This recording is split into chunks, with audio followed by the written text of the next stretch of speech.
একটু বিপদ দেখলে বলবেন লা ইলাহা ইল্লা আনতা সুবহানাকা ইন্নী কুনতু মিনাজ জালিমিন। আল্লাহ বলেছেন আমি ইউনূসকে বিপদ থেকে বাঁচিয়েছি। পৃথিবীর যে কোনো মানুষ বিপদে পড়ে এই কথা বলবে, আমি তাকে বাঁচিয়ে দেব। খুব খারাপ লাগলে রাতে উঠে 2 রাকাত সালাত আদায় করে, কিছু চাইলে রাতে উঠে 2 রাকাত সালাত আদায় করে হাতটা একটু বেশি করে উঠাবেন। বেশি করে উঠিয়ে প্রথমে দোয়া ইউনূস পড়বেন। আল্লাহুম্মা ইন্নী আসআলুকা বিআন্নাকা আনতাল্লাহ লা ইলাহা ইল্লা আনতাল আহাদুস সামাদুল্লাযী লাম ইয়ালিদ ওয়া লাম ইউলাদ ওয়া লাম ইয়াকুল লাহু কুফুয়ান আহাদ।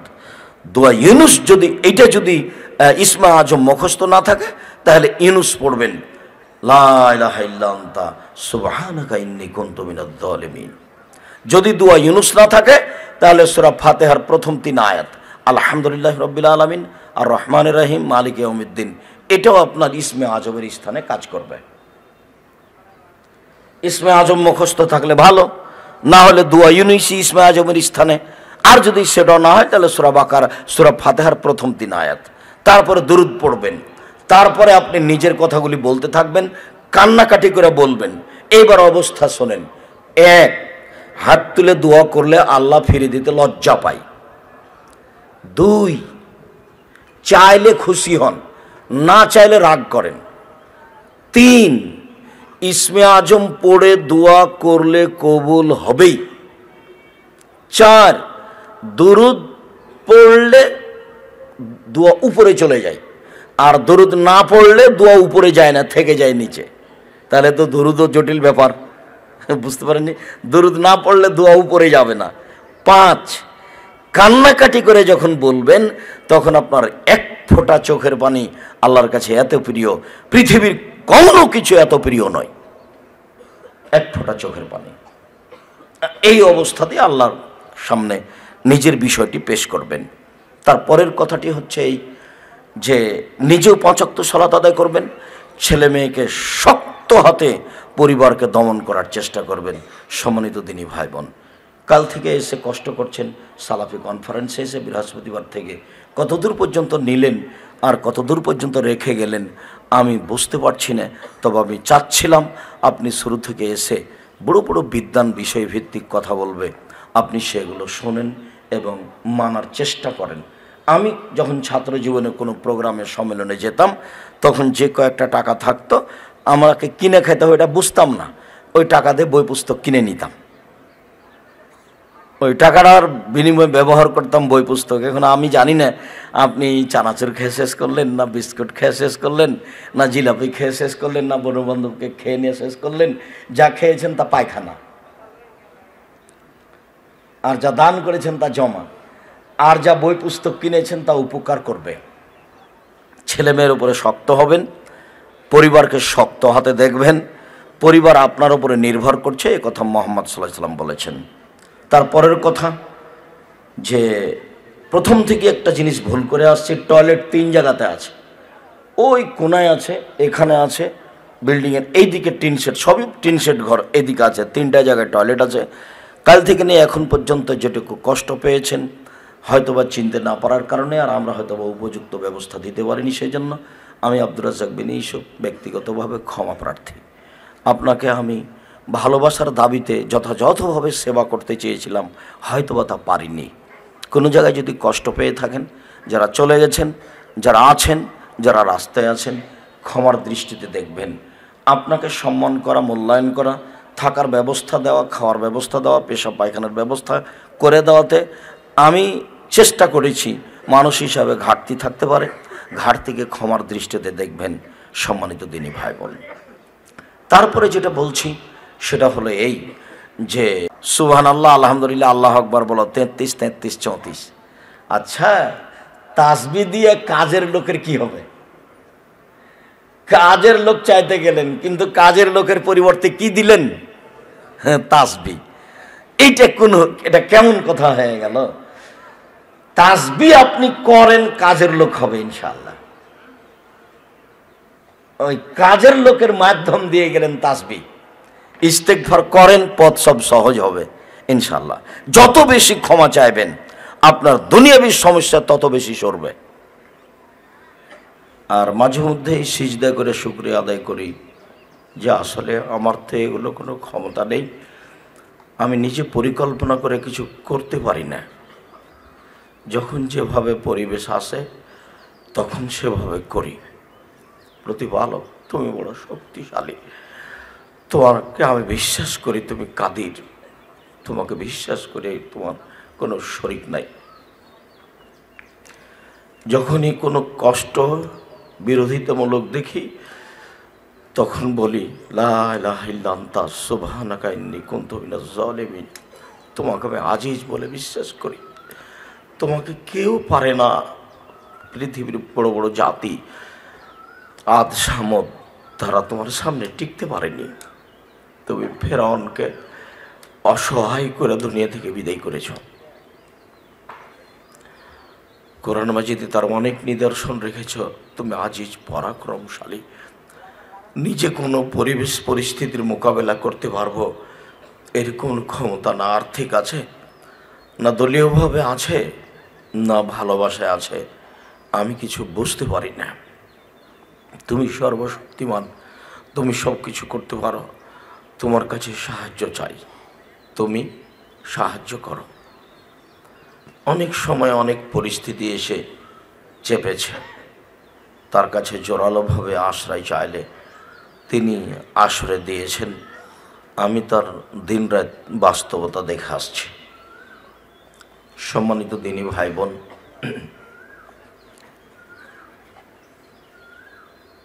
প্রথম থেকেই এই প্রতিষ্ঠানে ওরকমই সমস্যা দেখেছি। আমি জামিয়া সালাফিয়া ডাঙ্গিপাড়া তো আমি এরকম অবস্থা দেখেছি। তারপরেও আমি কোনো সময় নিরাশা হইনি। নিরাশার পাতা আমি পড়ি না। আমি সবসময় বলতে থাকি আমি কাজে সফল হব ইনশাআল্লাহ। এটাই আমার দৃঢ়তা কাজ করে যে আমি 10 পয়সার ক্ষতি করি না, আর মানুষের বিরোধিতা করি না, মানুষের বদনাম গীবত করি না। আমি কাজে সফল হবই হব ইনশাআল্লাহ। এটা আমার দৃঢ়তা সবসময় কাজ করে। আমি একেবারেই সাধারণ নিঃস্ব মানুষ। বাস্তবতায় জামিয়া সালাফি আপনি দেখতে পাচ্ছেন আলহামদুলিল্লাহ। আজকের সালাফি কনফারেন্সের শেষে আপনাদের সাথে আমার প্রথম যেটা জরুরি কথা সেটা হলো এই, অল্প কয়দিন বাঁচতে এসেছি, বেশি দিন বাঁচব না। দেখেছিলাম একদিন বয়স 40 বছর, দেখি একদিন 60, তারপরে দেখি কিছুদিন পরে তার জানাজা। এই হলো সব মিলে জীবন। তাই রাসূল সাল্লাল্লাহু আলাইহি ওয়াসাল্লাম বলেছেন মানুষের জীবনে 4টা ধারা। একটা, আর্থিকভাবে যা খেলো তা পায়খানা নষ্ট হলো, যা পড়লো তা পুরাতন হলো, যা দান করলো তা জমা হলো, এরপরে যা ছেড়ে গেল তা মানুষে ভাগ করে নেবে। যেটা আমি বক্তব্যে বহুদিন বলেছি, বলতেই আছে। সম্পদ কিন্তু আপনার মানুষে ভাগ করে নেবে, ছেলেমেয়েরা ভাগ করে নেবে, ভাতিজারা ভাগ করে নেবে, প্রয়োজনে মারামারি করে ভাগ করবে, প্রয়োজনে মামলা করে ভাগ করবে। তার নাম হলো সম্পদ। আল্লাহ নবী আহাল পরিবারকে নিঃস্ব ছেড়ে যেতে নিষেধ করেছেন। আহাল পরিবার যেন মানুষের কাছে হাত না পাতে, এ ব্যাপারে বাপ যেন চিন্তা ভাবনা করে, এইটা আল্লাহ নবী বলেছেন। আর ছেলেমেয়ের ব্যাপারে, লালন পালনের ব্যাপারে আল্লাহ নবী বলেছেন আনফিক রায়ালিক মিন তাওলিক, তোমরা তোমার উপার্জিত সম্পদ তোমার ছেলেমেয়ের পিছনে খরচ করো। যখনই আপনি জামিয়া সালাফি একটা ছেলে পড়ানোর পরে দরখাস্ত লিখেন কমানোর জন্য, তখন আমি মনে করি আসলে আপনি বুঝতে পারেননি যে ছেলে মেয়েকে কীভাবে পড়াতে হবে। আর না হয় আপনি সচ্ছলতা ঠিকই আছে, মনের খেয়ালে এসে আপনার দরখাস্তটা লিখলেন, আমি 500 টাকা কমিয়ে দিলাম, আর আপনি আমার বাচ্চাটাকে 1000 টাকা দিয়ে গেলেন খাওয়ার জন্য। ও তখন সব পচা বিস্কুট চানাচুর কী যেন এগুলো খেয়ে সব শেষ করলো। এক তেল দিয়ে 17 বার তেল দিয়ে একই জিনিস ভাজা আছে, যার ফলাফল পেট খারাপ হবে। বাচ্চাটাকে দিয়ে গেলেন, সেটাই বাচ্চাটা খেয়ে ক্ষতিগ্রস্ত হলো। আপনি আর আমি কিছু বুঝতে পারলাম না। আমি মনে করি যারা পুরুষ অভিভাবক, যারা মহিলা অভিভাবক, আপনার উপার্জনের টাকা পয়সার খরচের প্রথম স্তর ছেলে মেয়ে, এই কথা আল্লাহর নবী বলেন। 10 টাকা ইনকাম করেছেন, এটা খরচ শুরু করতে হবে ছেলে মেয়ে দিয়ে।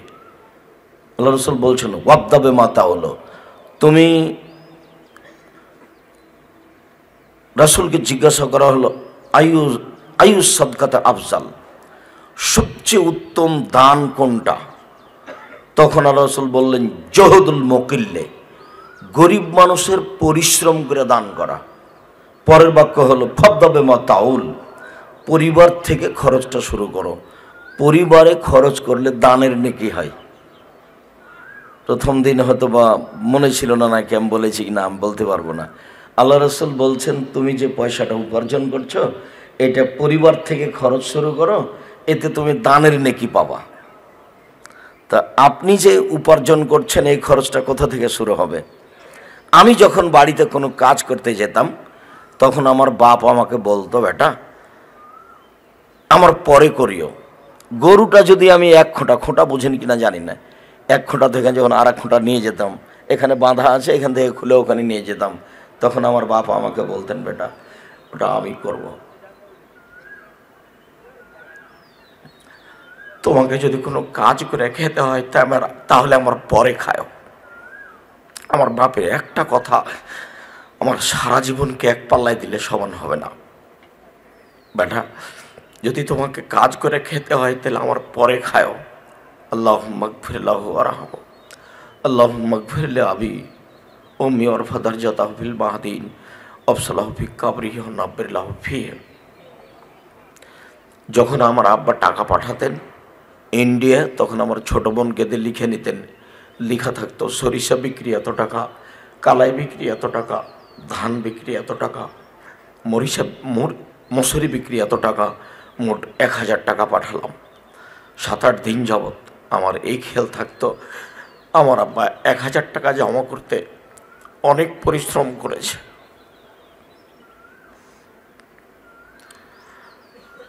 আর ওই ধান্দাটা আমার মাথায় লেগে থাকতো। আমি কোনোদিন ছাত্র জীবনে দোকানপাটে বসে স্টলে বসে খেয়ে সময় কাটাইনি। ছাত্র জীবনে অনেক দিন অভ্যাস ছিল একদিন সেম থাকা, একদিন এমনি থাকা। আমি মনে করতাম আমার বাপ তার নিজের উপার্জিত সম্পদ খুব কষ্ট করে উপার্জন করে ছেলেদেরকে পড়াশোনা করাতেন, এটা আমি খুব ভালোভাবে বুঝতে পারতাম। সম্মানিত দিনী ভাই বোন, যা উপার্জন করছেন এটা ছেলেমেয়ের পিছনে খরচ করার চেষ্টা করবেন। ছেলে মেয়ে যদি লেখাপড়া করে মানুষ হয়, ছেলে মেয়েকে যদি মানুষের মতো মানুষ করে রেখে যেতে পারেন, তাহলে পৃথিবীতে অনেক একটা বড় সম্পদ রেখে গেলেন। আর টাকা পয়সা রেখে গেলেন, লোন নিয়ে বাড়ি গাড়ি করলেন, মরার পরে আর জানাজাই হয় না, ছেলে মেয়ে সব মারামারি করে ভাগ করে নিল, কি করলাম জীবনে? যার কারণে আল্লাহ রাসূল বলছেন তুমি তোমার খরচ তোমার ছেলে মেয়ে থেকে শুরু করো, এতে তুমি নেকি পাবা। তুমি তোমার পরিবার থেকে শুরু করো। কোনো সময় মনটা খাটো করবেন না ছেলে মেয়ের পিছনে পয়সা খরচ করার। ছেলে মেয়েকে মানুষ করতে হবে মানুষের মতো মানুষ। 25 থেকে 30 বছর যাবৎ প্রাণপণে চেষ্টা করবেন। 25 থেকে 30 বছর যাবৎ চেষ্টা করার পরে ভাববেন যে কি হলো। বাচ্চা ভর্তি করে পরের দিনই দেখলেন বাচ্চা দৌড়াদৌড়ি করছে, কিছু শিখেনি, তো মনে করলেন যে আব্দুল রাজ্জাক সাহেবকে ভালোবেসে প্রতিষ্ঠানে ছেলে দিয়েছিলাম, কি শিখলো? কিছুই শিখেনি। আবদুল্লাহ 4.5 বছর বয়সে বাংলা ইংরেজি পড়তে পারতো, 14 বছর বয়সে দাখিল পরীক্ষা দিয়েছে।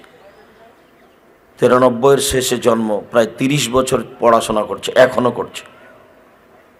এক শিক্ষক তার একটা নাম্বার দিয়েছিল 101, তখন আর শিক্ষকরা বলছেন আব্দুস সামাদ সালাফি, স্যার এত 100-র উপরে নাম্বার হয় কেমনে? তো বলছি যে দেখো বহু খাতা আমার জীবনে আমি দেখেছি, তাতে আমি 100 নাম্বার দিয়েছি। তা আমার জীবনের শিক্ষক হিসেবে যত খাতা দেখেছি তার চেয়ে যেটা আমার কাছে ভালো হলো, তো আমি এখন কি করব? তাই আমি 101 নাম্বার দিয়ে দিয়েছি। তো তারপরে তো আবদুল্লাহ পড়ছে, এখনও পড়ছে। আমরা কোনো সময় চিন্তা করি না কখন পড়া শেষ করবে, কখন কাজে লাগবে, এটা চিন্তা করি না। আপনি বাচ্চাটা ভর্তি করেই পরের দিন দেখলে মারামারি করছে বা যা শিখে এসেছিল সেটা ভুলে গেছে, তখন মনই খারাপ যে আমি আমার বাচ্চাকে যা শিখিয়েছিলাম সেটা তো ভুলে গেছে আমার বাচ্চা। না, কি হলো এখানে? এমনি যখন 4-5-এ পড়ছিল, 1-2-এ পড়ছিল, তখন 2-3টে বাক্য শিখিয়েছে যে হেড মানে মাথা, হ্যান্ড মানে হাত। তাই এসে দেখছে যে জিজ্ঞাসা করে যে হেড মানে কি, তখন ভুলে গেছে। তো বলছে আরে তুই যেটা মুখস্থ করেছিলি এখানে ভুলে গেলি।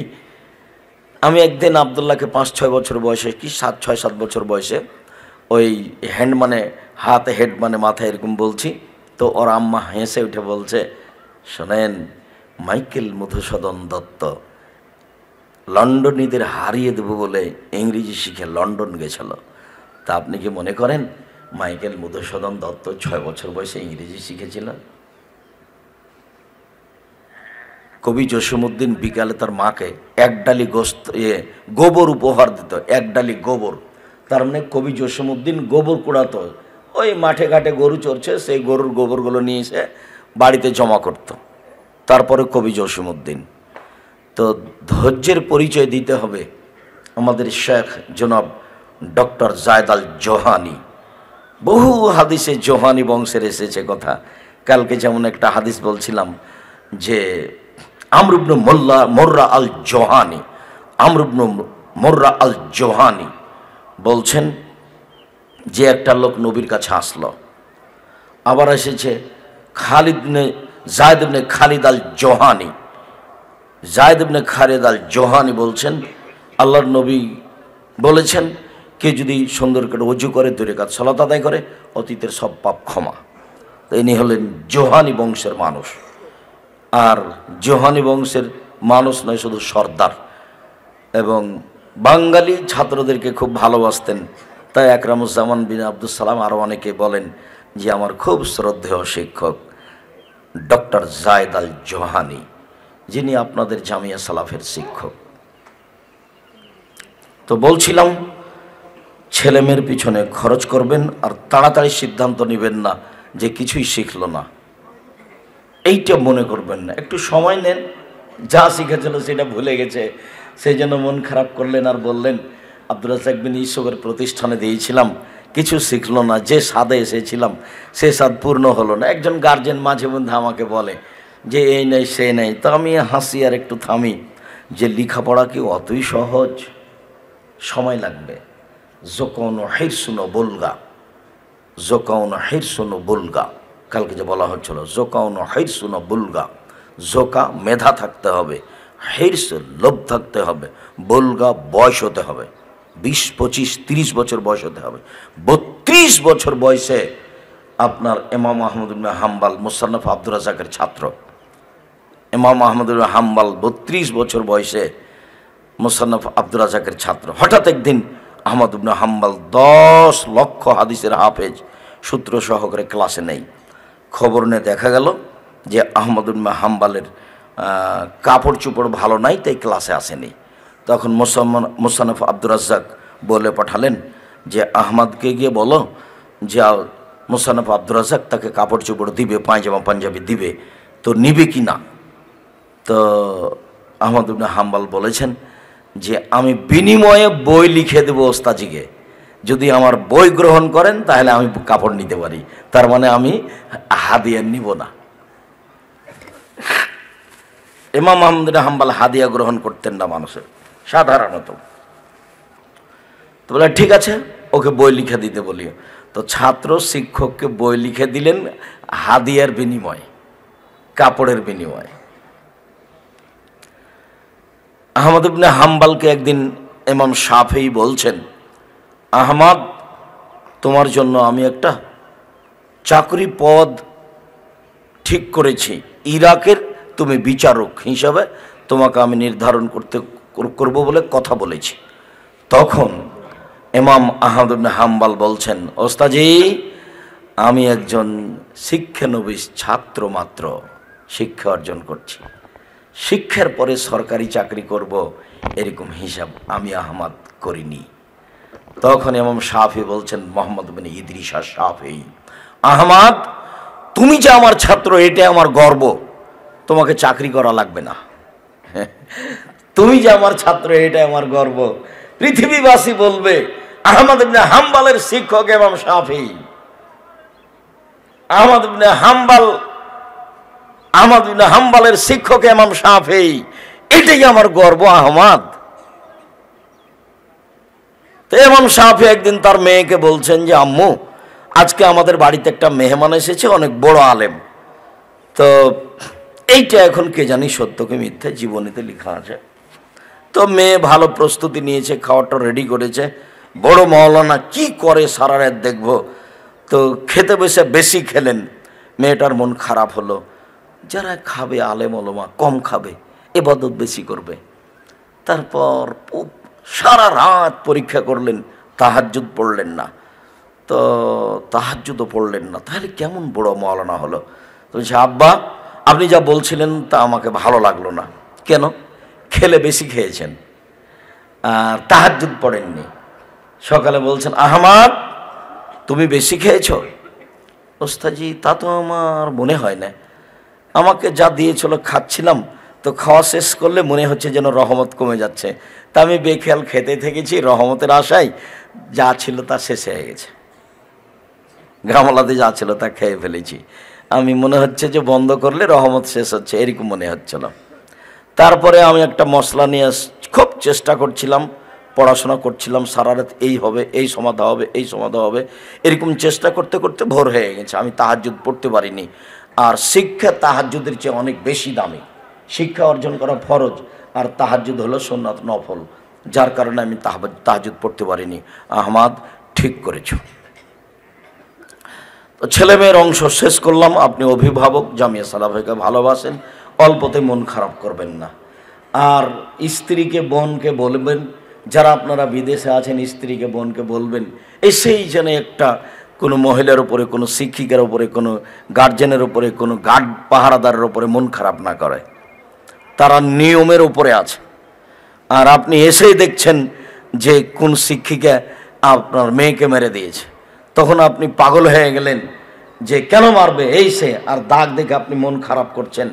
আপনি শুনে রাখেন, আমি আব্দুর রাজ্জাক বিন ইউসুফ, আমার ছেলের শিক্ষক আমার ছেলেকে মারতে মারতে যদি মেরে ফেলে দেয়, আমি আব্দুর রাজ্জাক বিন ইউসুফ জানাজা করে দেব, আমি জিজ্ঞাসা করব না আপনি কেন মারলেন, এটা আমি জিজ্ঞাসা করব না, আমি এই পাতাই পড়ি না। আমি বিশ্বাস করি যে আমার ছেলেরও শত্রু নয়, আমার মেয়েরও শত্রু নয়, অবশ্যই তার কাছে কোনো দুষ্টামি ধরা পড়েছে, সেজন্য সে মেরেছে। আমিও তো আমার ছেলে মেয়েকে মারি। শিক্ষক মারতে মারতে যদি একেবারে মেরেই ফেলে দেয়, আমি আব্দুর রাজ্জাক বিন ইউসুফ জিজ্ঞাসা করব না যে আপনি শিক্ষক হয়ে আমার ছেলেটাকে মেয়েটাকে মারলেন কেন, এটা আমি জিজ্ঞাসা করব না। আমি ওই বাপ ওই মা চাই যেই বাপ মা আগে ছিল। এই যে ছেলে দিয়ে গেলাম, হাড় হাড্ডি জমা দিবেন, গোস্ত আপনার, হাড় হাড্ডি আমার, এরকম বাপ হলে শান্তি পাওয়া যাবে পড়িয়ে। আরেকটা কথা মনে রাখবেন, শিক্ষককে যখন চোখ দেখালেন, হ্যাঁ আপনি আমার ছেলেকে মেরেছেন, আপনার ছেলেকে এই শিক্ষক আর কোনোদিন পড়া জিজ্ঞাসা করবে না। যদি এরকম বলে থাকেন তাহলে ছেলেকে নিয়ে চলে যেতে হবে, মনে করতে হবে এই ছেলের আর পড়া এখানে হবে না, ওই শিক্ষক পড়াবে না। তো আপনাকে যদি আমি শিক্ষক করে দিই কাল থেকে, আর আমি যদি আপনার উপরে চোখ গরমাই, তাহলে আপনি আমার ছেলেকে আর পড়াবেন না। কি ঠেকা বেঁধেছে, চোখ দেখবো এভাবে? কোনো সময় ছেলে মেয়েকে শিক্ষক শিক্ষিকা মেরেছে, যার কারণে মন খারাপ করবেন না। একজন মহিলা, ওর স্বামী থাকে কি না, কাল পরশু থেকে বাসায় দেখছি খুব কান্নাকাটি করছে, প্রথম হেডম্যাডারে হাত পা ধরছে। সেটা কি? শিক্ষিকা, কোন শিক্ষিকা তার মেয়েকে মেরেছিল, সেজন্য মেয়ে নিয়ে একবারে সরাসরি মহিলা মানুষ থানায় চলে গেছে, থানা থেকে পুলিশ চলে এসেছে প্রতিষ্ঠানে, তো বেইজ্জতি ব্যাপার। তো এখন ওই কয়েকদিন থেকে আমার ভুল হয়েছে, আমার মেয়েটাকে নেন। তো আমরা তো ওই যে দেখে বলে, যার ছেলেকে কুমিরে খায় তাকে ঢেঁকি দেখে ভয়। আপনি মহিলা মানুষ, আপনার মেয়ে সহ থানায় চলে যেতে পারেন, আপনার মেয়ে আমাকে আবার নিতে হবে? আমরা তো একেবারে বোকা মানুষ নই, আপনার মতো বুদ্ধি রাখি না, কিন্তু অত বোকা নই। আপনার মেয়েকে আমাদের এখানে পড়াতে হবে না, পৃথিবী অনেক বড়, সেখানে পড়ান। দ্বিতীয় কথায় চলে আসি, তিনটা কথা বলে কথা শেষ করব। সম্মানিত দিনী ভাই বোন, জীবনে সবচেয়ে যেটা বেশি করবেন সেটা হলো আস্তাগফিরুল্লাহ ওয়া আতুবু ইলাইহি। আস্তাগফিরুল্লাহাল্লাযী লা ইলাহা ইল্লা হুয়াল হাইয়ুল কাইয়্যুম ওয়া আতুবু ইলাইহি। আল্লাহ তাআলা বলেছেন, ইস্তাগফিরু রাব্বাকুম, তুমি তোমার প্রতিপালকের কাছে ক্ষমা চাও, তোমার ক্ষমা দিয়ে যা জীবনে চাচ্ছ সেটা হবে, ধীরে ধীরে হবে। ফাতেমা আয়েশাকে বললেন, আমি আব্বার কাছে এসেছি, আমি কাজ করে খেতে পারছি না, হাতে জাঁতা টেনে আটা করলে আমার হাতে দাগ পড়ে যায়, আমি কাজের লোক নিব। তো আব্বা বাসায় ছিলেন না, চলে গেছেন। তো আয়েশা রাদিয়াল্লাহু তাআলা আনহা বাড়িতে আসতেই মুহাম্মদ সাল্লাল্লাহু আলাইহি সাল্লামকে বলছেন, আপনার মেয়ে ফাতেমা এসেছিল কাজের লোকের জন্য, তাই তো এখন তাড়াহুড়া করে মেয়ের বাড়িতে যাচ্ছেন। তো মেয়েও ঘুমিয়ে শুয়ে গেছে বিছানায়, জামাইও ঘুমিয়ে গেছে। উনি একবারে হুড়মুড় করে গিয়ে জামাইয়ের বিছানায় গিয়ে বসলেন মুহাম্মদ সাল্লাল্লাহু আলাইহি সাল্লাম। তখন তারা বলছেন যে তার শরীরে আমাদের পা ঠেকছে, হাত ঠেকছে। তা আমরা তাড়াহুড়া করে উঠতে গেলাম। তিনি বললেন, না না না, থাকো থাকো থাকো। ফাতেমা সুবহানাল্লাহ, আলহামদুলিল্লাহ, আল্লাহু আকবার বলো 33, 33, 34। আচ্ছা, তাসবিহ দিয়ে কাজের লোকের কি হবে? কাজের লোক চাইতে গেলেন, কিন্তু কাজের লোকের পরিবর্তে কি দিলেন? হ্যাঁ, তাসবিহ। এটা কেমন কথা হয়ে গেল? তাসবিহ আপনি করেন, কাজের লোক হবে ইনশাআল্লাহ। ওই কাজের লোকের মাধ্যম দিয়ে গেলেন তাসবিহ।